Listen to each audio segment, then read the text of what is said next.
analisando esses experimentos em conjunto. Pois são basicamente variações do mesmo experimento. Vamos revisar um pouco de quem estamos falando quando mencionamos o Sr. Samuel Birley Houghton, 1816-1884. Antes de tudo, vamos esclarecer que, embora no livro de Dubai ele seja referido como doutor, não há nenhuma evidência de que ele tivesse algum título acadêmico.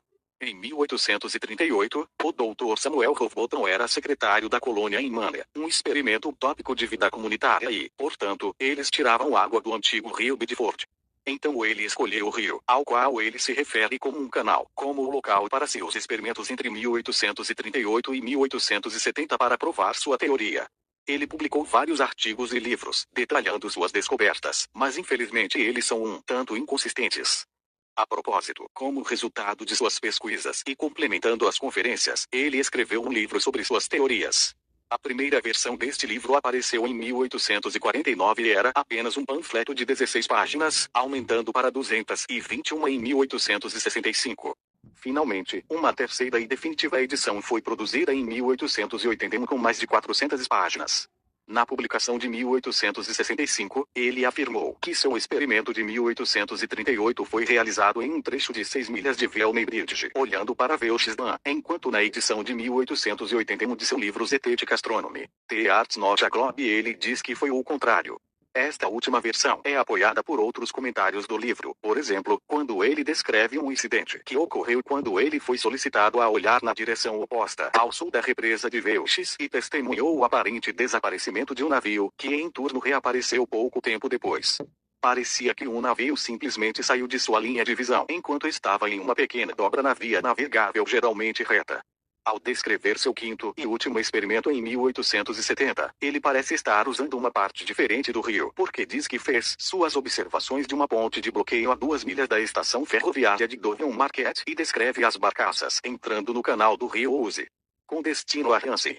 A filosofia zetética era essencialmente de procedimento investigativo, o que significava que qualquer prova de que a Terra era redonda teria que ser o resultado de um experimento, não simplesmente de cálculo.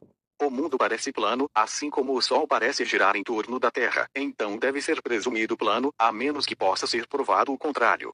A primeira tentativa de experimento foi em 1838, quando um certo Samuel Birley Houghton Parallax fez observações ao longo do antigo canal de Bedford, uma das melhores obras de drenagem de Vermuyden, e que, de Velney em diante, tem seções retas de 6 milhas. Houghton era um crente da Terra plana, o que pode ter influenciado suas técnicas de observação. O ponto, em última análise, é que de Velney Bridge, abaixo, ele viu claramente, através de um telescópio, barcaças no rio a cerca de 10 quilômetros de distância. De fato, devido à curvatura da Terra, do solo, olhando-se sobre uma superfície plana, não se enxerga mais do que 3 milhas. Suas barcaças deveriam estar bem abaixo do horizonte. Dessa forma, ele chegou à conclusão errada de que a Terra era plana e tudo estava quieto até 1870. Havia, sem dúvida, muitos cientistas por aí que poderiam ter apontado que os resultados de Houghton eram confortavelmente explicados pela refração da luz perto de uma superfície quente, à base de muitas miragens no deserto. No entanto, ninguém parecia interessado até que o experiente Alfred Russel Wallace desenvolveu um experimento muito mais elaborado. Em parte, isso ocorreu porque um certo John Anday, de Swinton, havia feito uma aposta de cerca de 1.000 libras em que o novo experimento estabeleceria a planicidade da Terra para sempre. Em 5 de março de 1870, os senhores John Anday, Alfred Wallace, William Carpenter, testemunha de Anday, M.W. Coulcher, testemunha de Wallace, e J.H. Walsh, editor do jornal The Field, encontraram-se no rio Old Bedford para o desafio. O experimento, na prática, não é tão fácil quanto na teoria. Para evitar suscetibilidades, deve-se ter muito cuidado ao medir as alturas e posições dos alvos e do telescópio. É preciso ter sorte com as condições de visibilidade e levar em conta coisas como a refração da luz causada pela atmosfera, que é perceptível a uma distância de 6 milhas e varia de acordo com a hora do dia e as condições atmosféricas. Foram utilizadas 3 barcaças, em cada uma das quais foi erguida uma haste reta, todas da mesma altura. As barcaças estavam atracadas a 2 milhas uma da outra ao longo do mesmo trecho de água. Os topos das barras estavam, portanto, à mesma distância acima da superfície da Terra. Usando um teodolito, Wallace alinhou do topo da primeira haste até o topo da terceira. Se a Terra fosse plana, o topo da barra do meio estaria na mesma linha. Na verdade, como a Terra era curva, a terceira haste estava mais baixa que a segunda. O segundo marcador estava 32 polegadas acima da primeira para a terceira linha. O resultado do experimento era previsível. O alvo central parecia elevado cerca de 5 pés e meio, 1,68 metros, acima da linha de visão da ponte do telescópio, concordando com Wallace. Um cálculo feito tomando um raio terrestre de 6.371 quilômetros. E uma distância entre cada marca de 4.828 quilômetros. Retorna o resultado de que a marca central deveria ter aparecido a 1,83 metros. Sobre a vista. Dadas as circunstâncias, parece um bom resultado. Walsh determinou que a curvatura da Terra foi comprovada e concedeu o dinheiro a Wallace, o vencedor. Nos anos seguintes, um Ampden furioso assediara Wallace e sua família por todos os meios, inclusive legais, acusando-o de trapacear. Os defensores da planicidade da Terra observaram os mesmos resultados e de alguma forma conseguiram se convencer de que era tudo um truque de perspectiva e o que isso fez, afinal, foi provar que a Terra era plana. John Ampden recusou-se a pagar, e o caso foi a tribunal cerca de 6 anos depois.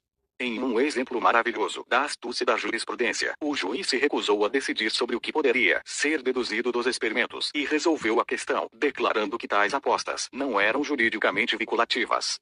Em 1901, H. E. Ulyodon repetiu o experimento de Wallace com bastante exatidão e obteve o mesmo resultado, que foi relatado à Associação Britânica para o Avanço da Ciência. Notas soltas no seu experimento 1. Qual é a altura do observador? Como pode ser visto no primeiro diagrama, o horizonte está a 1 milha do observador, igual a 1,61 km, portanto, ignorando a refração, infere-se que o observador está a uma altura de cerca de 20 centímetros acima do nível da água. Para 6 milhas, igual 9,66 km, na realidade, a queda da bandeira seria de 5 metros. Agora vejamos o maior problema do experimento de Houghton. A interface entre a atmosfera e a água está extremamente próxima da linha de visão. Como se sabe, a água tem um calor específico muito elevado e além disso, devido à evaporação, e sabendo que o vapor de água é um gás muito mais denso que o ar, é evidente que a camada de ar que está muito próxima da água é significativamente mais densa do que a atmosfera acima. Isto faz com que o reflexo da luz se torne máximo, e a prova de que isso acontece é que os efeitos da Fata Morgana ou miragem ocorrem quando os observadores estão a uma altitude baixa em relação ao mar ou em relação às areias quentes dos desertos respectivamente. Quando você aumenta a altura em que está, essa refração máxima desaparece e se torna mais equilibrada e cotidiana. Claro, também existe a possibilidade de Houghton estar mentindo. O experimentador está a apenas 20 centímetros da água e, nessa altura, pelas razões expostas, a refração é máxima. Se aplicarmos, por exemplo, um fator de refração de 1,6, a altura do recorte deixa de ser 5 metros e passa a ser 2,86. Como isso pode ser resolvido? Simples. Aumentando a altura em que estamos. Além disso, seria bom adicionar uma segunda bandeira no centro da linha para verificar, não tanto a quantidade de curvatura em si, já que 9 km é uma distância curta e as diferenças são muito suscetíveis de serem alteradas pela refração, mas sim a existência ou não dessa curvatura. Essa experiência já foi realizada pelo naturalista Alfred Russel Wallace. Ele colocou o ponto observador 4 metros acima da água, para evitar a refração da água, e colocou um segundo barco com uma bandeira, igualmente alta que o primeiro.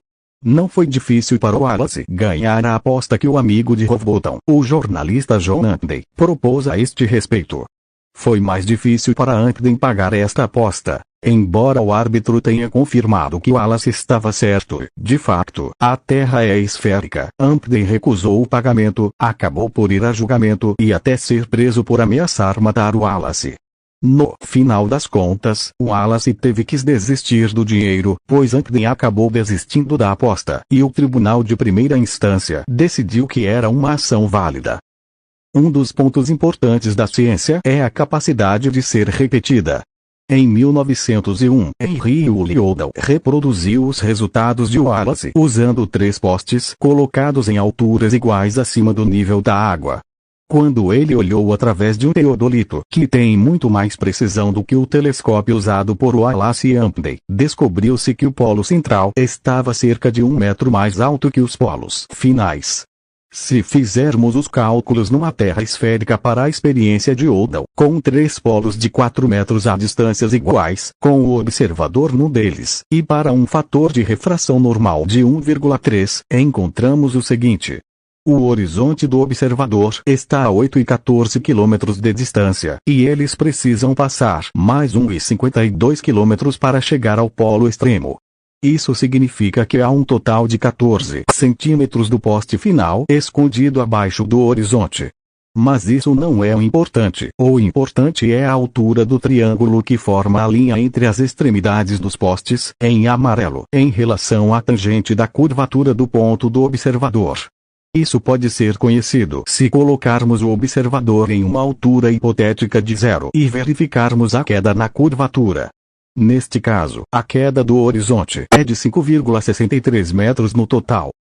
Com as mesmas contas podemos calcular a queda do horizonte para o posto próximo. Este está mais próximo do horizonte do observador, pois o vemos na sua totalidade, mas ainda apresenta uma certa queda. Neste caso, e para uma distância de 4,83 km, são 1,41 metros. Vamos fazer um pouco de trigonometria.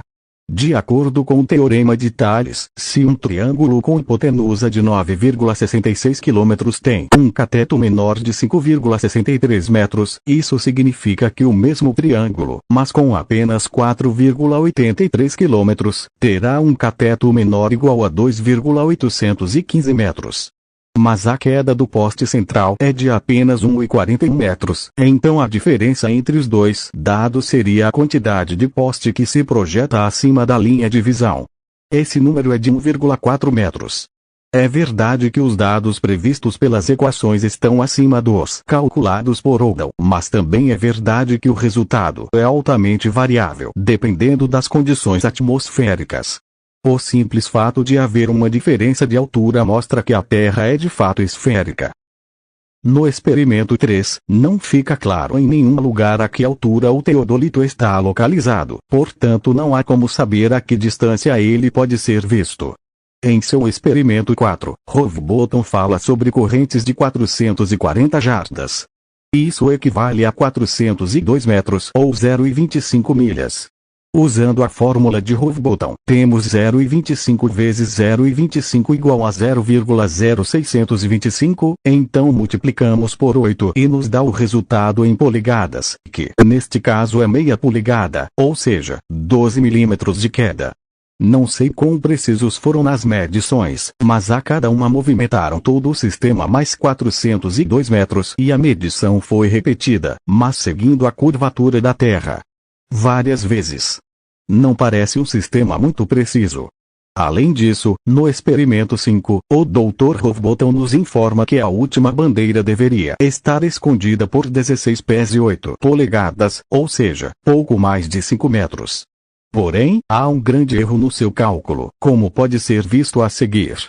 Como pode ser visto, não são os 5 metros, mas pouco mais de 2 metros que deveriam estar escondidos atrás do horizonte, e isso antes de considerar qualquer refração.